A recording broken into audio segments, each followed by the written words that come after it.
നമസ്കാരം. KBN ന്യൂസിലേക്ക് സ്വാഗതം. കോട്ടപ്പടി പ്ലാമുടിയിൽ മലമ്പാമ്പിൻ്റെ സാന്നിധ്യം.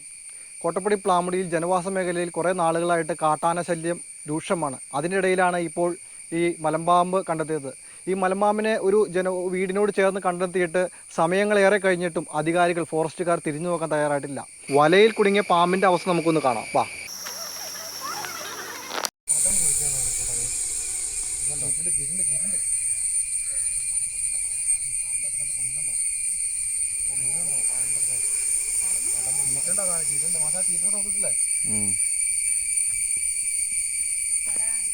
അതായത് ഈ പാമ്പ് അതിലൂടെ കടന്നു വന്നത് ഈ വീട്ടിലോട്ടുള്ള വഴിയിലേക്കാണ് കറക്റ്റ് വന്നത്. അപ്പോൾ ഈ വീട്ടിലോട്ട് വന്ന വഴിക്ക് ഇവിടെ ഒരു വല കെട്ടിയിട്ടുണ്ടായിരുന്നു, വേലി പോലെ. ആ വേലിയിൽ കുടുങ്ങിയതുകൊണ്ടാണ് ആ പാമ്പ് അവിടെ കിടന്നത്. അല്ലെങ്കിൽ ആ വീട്ടിലോട്ട് പോവുക, അവിടെയുള്ള ആളുകൾക്ക് ചിലപ്പോൾ എന്തെങ്കിലും ആപത്ത് സംഭവിക്കുകയോ ചെയ്തേനെ. അപ്പോൾ അധികാരികൾ എത്രയും പെട്ടെന്ന് ഇതിൽ ഇടപെടേണ്ട അത്യാവശ്യമാണ്.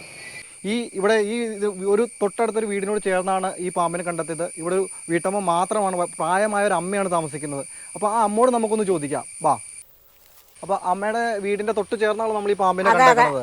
അപ്പോൾ നമ്മൾ ഫോറസ്റ്റുകാരെ വിളിച്ചു പറഞ്ഞിട്ട് നമുക്ക് വന്നില്ല, ആനശല്യമുണ്ട്. അപ്പോൾ ഈ ഇതിനെ പറ്റിയൊക്കെ ഒന്ന് പറയാമോ? ആനശല്യം എന്നും ഉണ്ടല്ലോ. പാമ്പാണെങ്കിൽ ഇപ്പൊ രണ്ടാമത്തെ തവണയാണ് ഇങ്ങനെ മലമ്പാമ്പിനെ കാണുന്നവിടെ.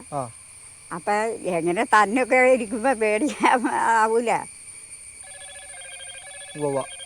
അപ്പോൾ ഈ പാമ്പിനെ വിളിച്ചു പറഞ്ഞിട്ട് അവരെ കൊണ്ടുപോകാൻ തയ്യാറായിട്ടില്ലല്ലേ? ഇല്ല, മണിക്കൂറോളം കഴിഞ്ഞു ഇവിടെ ഇത് പറഞ്ഞിട്ട്. മെമ്പറാണ് വന്ന് വിളിച്ച് പറഞ്ഞു. ഇപ്പൊ സമയങ്ങൾ കഴിഞ്ഞു, കൊണ്ടുപോകേണ്ട സമയങ്ങളൊക്കെ കഴിഞ്ഞു. അത് ഞാൻ കണ്ട എങ്ങനെയാന്ന് വെച്ചാൽ ഈ കൊച്ചു ആന പോത്തിനെ കൊണ്ട് കെട്ടിയിട്ട് ഇതിൽ കടന്നു ഒന്നും പോയി. അന്നേരമാണ് കണ്ട. കോട്ടപ്പടി പഞ്ചായത്തിൽ പ്രത്യേകിച്ച് പ്ലാവടി മേഖലയിൽ വന്യമൃഗ ശല്യം അതിരൂക്ഷമാണ്. വന്യമൃഗ ശല്യം മാത്രമല്ല, ആനയും പന്നിയും പുലി വരെ എത്തി ആളുകളെ ആക്രമിച്ച സംഭവങ്ങളുണ്ടായിട്ടുണ്ട്. 3 മണിക്കൂറിലധികമായി ഫോറസ്റ്റ് ഡിപ്പാർട്ട്മെൻറ്റിനെ ഇവിടെ ഒരു വലയിൽ മലമ്പാമ്പ് കുടുങ്ങിയിട്ട് വിളിച്ചറിയിച്ചിട്ട് ഈ സമയം വരെ ഈ ഡിപ്പാർട്ട്മെൻറ്റിൻ്റെ ആളുകൾ ഇതുവരെ എത്തിച്ചേർന്നിട്ടില്ല. ഇത് ഇവിടെ ജീവിക്കുന്ന ആളുകളെ സംബന്ധിച്ചിടത്തോളം വളരെ അപകടകരമായ സാഹചര്യമാണ് നിലവിലുള്ളത്.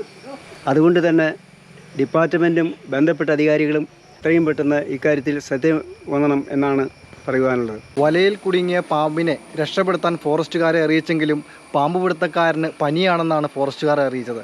പാമ്പ് പിടുത്തക്കാരന് പനിയായതുകൊണ്ട് വലയിൽ കുടിച്ച പാമ്പിന് പണി കിട്ടി. പാവം മണിക്കൂറുകളായി ആ വലയിലുള്ളിൽ കുടുങ്ങിക്കിടക്കുകയാണ്. അതിന് ഇനി എപ്പോൾ ഒരു മോശം കിട്ടുമെന്ന് അറിയില്ല. ഇതാണ് നമ്മുടെ ഈ പ്ലാമുടിയിലെ ഇപ്പോഴത്തെ അവസ്ഥ. ആനശല്യവും പാമ്പിൻ്റെ ശല്യവും രൂക്ഷമായിട്ട് മാറിയിട്ട് പോലും അധികാരികളുടെ ഭാഗത്തുനിന്ന് ഒരു തരത്തിലുള്ള സഹായവും ഈ നാട്ടുകാർക്ക് കിട്ടുന്നില്ല. അപ്പോൾ ഇത് നമ്മളുടെ ഈ പുതിയ സർക്കാരിനും MLA മുമ്പിലേക്കും ഈ വാർത്ത ഞങ്ങൾ സമർപ്പിക്കുകയാണ്.